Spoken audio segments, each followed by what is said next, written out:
Hello, YouTube world. Ed Kirkpatrick. Got another series of This Old Gun tonight. And this old gun tonight, many of you have never heard of. Many of you never see or touch one either. It's very rare. Very rare. Doesn't have too much historical significance, but it was a good old bread and butter gun back in its day. Tonight we're going to talk about the Remington Model 34 bolt action 22.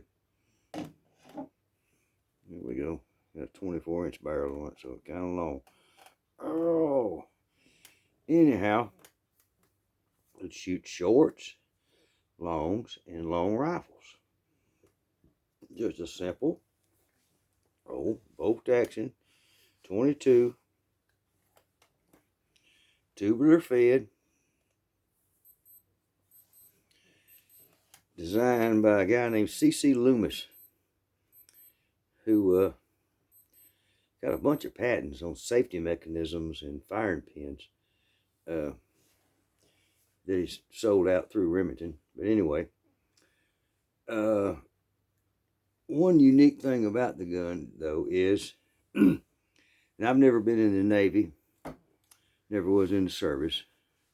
When it come my turn to serve, I had a motorcycle wreck, broken arm, and they 4F'd me, so I probably could have gone later. But anyway, if any of you have ever been on a naval carrier with a gun battery, you know, the big 16-inch, 20-inch guns, they got this mechanism. I'm going to use my fingers to try to describe it. It picks up the shell and pushes it into the chamber of the cannon. Boom. Picks up the shell mechanically, pushes it into the chamber of the cannon and fires. Well, C.C. Loomis did just that. From his experience in the Navy, he designed, I hope I can show this pretty well. It's kind of hard to see, but this little mechanism comes up, the round is in there, and it feeds it into the chamber. In other words, it picks the cartridge up from the tube, brings it into position, and then pushes it into the barrel with very minimal claw marks or touch marks. Yeah, it's kind of a unique thing about this gun. Anyhow, yeah, it was produced from 1932 to 1935, so that's just what, 4 years? Yeah, 32, 33, 34, 35. 4 years it was produced. Wasn't but 163,000 of them made. And of that 163,000, there were 20,000 models that were made for the NRA to have as a promotional gun. And of course, they had the NRA stamped on the stock. And they had the little bolt right here, anodized in gold, and the trigger anodized in gold. And those are very rare. But just the gun itself is very rare. This one right here, according to the serial number, it's in the 46,000 range of 163,000. I can't find any records, but I assume it was made 33 or 34. It wasn't the first year. Usually the first year they lag, they don't make as many, and then the second year, it's third year, they really kick them up. But the gun got discontinued. They came out with a model 341, which had a few more advanced features on it. They did away with the slotted part right here where you can actually see the bolt go back. Did a more of an internal bolt, if you know what I'm talking about. Another thing about this gun, it's kind of bass backwards, if you will, is the safety on it right here.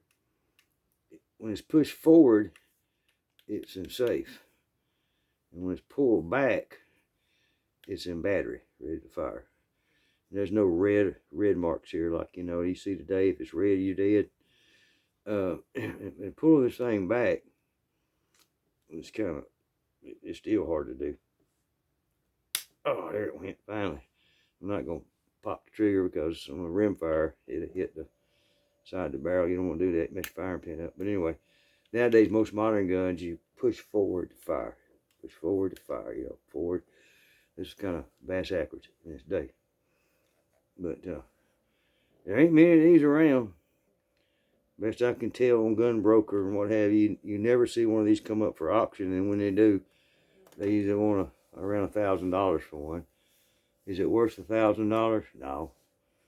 No, it's just a good. It's a good shooter. It's pretty accurate. I like to shoot shorts in it because I still got some old shorts. It's a good thing for pest control. And I still shoot it from time to time, just open sights, and it does a fairly good job. And it's also got the button in the back here. It lets you know when its button's pulled out. It lets you know it's cocked. Okay. Cocking indicator, they call it. And actually, there's a screw on this bolt right here. You actually turn that screw to make the firing pin stiffer, if you know what I'm talking about. Some of you may or may not, but anyway, I don't need to go into that right now. But I know it's a little short, this old gun tonight, and it's probably something any of y'all will never see because you just don't see them pop up anymore. I got this one about 15 years ago at a gun shop. It's all original screws on the butt plate, original screws on the trigger guard. Everything's original about it. Nothing's been changed. It's got some dings and dents from wear, and it's got some good old patina on it. But yeah, Remington Model 34, 1933. Pretty cool old gun. Yeah, it is. Anyhow, just thought I'd bring that one to you tonight. I'll bring y'all some more really good stuff coming up. But I just happen to be in the gun closet and saw this one and decided to get it out and just clean it up a little bit. And I said, I'll do a little gun on this old gun because probably nobody knows about it. Really, a Remington Model 34. Cool as crap, old as Methuselah, and still works. Yeah, anyhow. Catch y'all on the next one. Thanks for stopping by. God bless everybody. Adios. This old gun.